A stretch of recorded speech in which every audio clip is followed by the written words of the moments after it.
Upaya perdamaian dalam konflik Iran kembali menghadapi hambatan setelah Presiden Amerika Serikat Donald Trump membatalkan kunjungan 2 utusan AS ke Pakistan.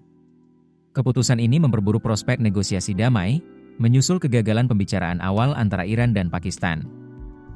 Trump membatalkan rencana kunjungan utusan AS, Steve Witkoff dan Jared Kushner, ke Islamabad dengan alasan efisiensi perjalanan serta ketidakpuasan terhadap tawaran terbaru Iran. Ia menyebut proposal Teheran belum memenuhi ekspektasi Washington. Dalam pernyataannya kepada media, Trump mengatakan bahwa Iran telah memperbaiki tawaran perdamaian setelah pembatalan kunjungan tersebut, namun dinilai belum cukup. Melalui media sosial Truth Social, Trump juga menyinggung adanya konflik internal di pemerintahan Iran. Tidak ada yang tahu siapa yang memegang kendali, termasuk mereka sendiri. Selain itu, kami memegang semua kartu, mereka tidak punya apa-apa. Jika mereka ingin berbicara, yang perlu mereka lakukan hanyalah menelepon. Sementara itu, Menteri Luar Negeri Iran Abbas Araghchi meninggalkan Islamabad tanpa adanya terobosan signifikan setelah bertemu dengan Perdana Menteri Pakistan Shehbaz Sharif dan pejabat tinggi lainnya. Meski Araghchi menyebut kunjungannya sangat produktif, Presiden Iran Masoud Pezeshkian menegaskan bahwa Teheran tidak akan menerima negosiasi yang dipaksakan di bawah tekanan atau blokade. Dalam komunikasi dengan Sharif, Pezeshkian menyatakan bahwa Amerika Serikat harus terlebih dahulu menghapus hambatan operasional, termasuk blokade terhadap pelabuhan Iran, sebagai langkah awal menuju penyelesaian konflik. Hubungan antara Amerika Serikat dan Iran saat ini berada dalam kebuntuan.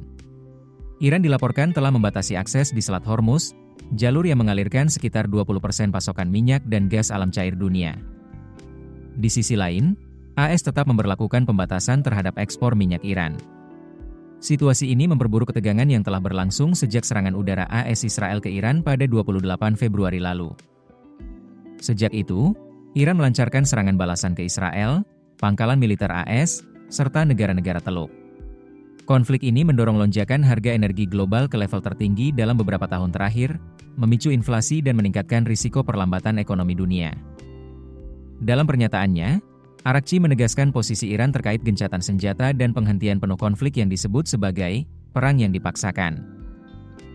Sumber diplomatik Iran menyebut Teheran tidak akan menerima tuntutan maksimal dari pihak AS dalam negosiasi. Di sisi lain, Gedung Putih sebelumnya menyatakan adanya kemajuan dalam komunikasi dengan Iran dalam beberapa hari terakhir. Wakil Presiden AS JD Vance bahkan disebut siap melakukan kunjungan ke Pakistan untuk melanjutkan pembicaraan. Namun, upaya tersebut belum membuahkan hasil. Vance sebelumnya memimpin putaran pertama negosiasi di Islamabad yang juga berakhir tanpa kesepakatan. Di tengah mandeknya jalur diplomasi, ketegangan di kawasan terus meningkat.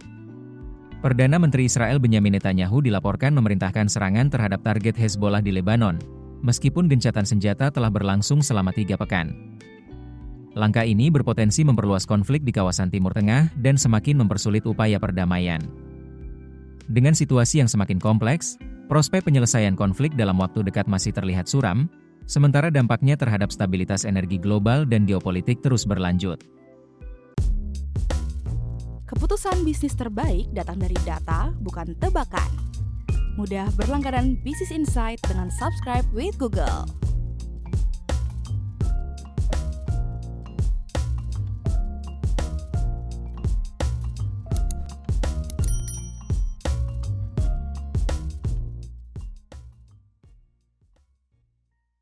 Download aplikasi Kontan sekarang di App Store atau Play Store.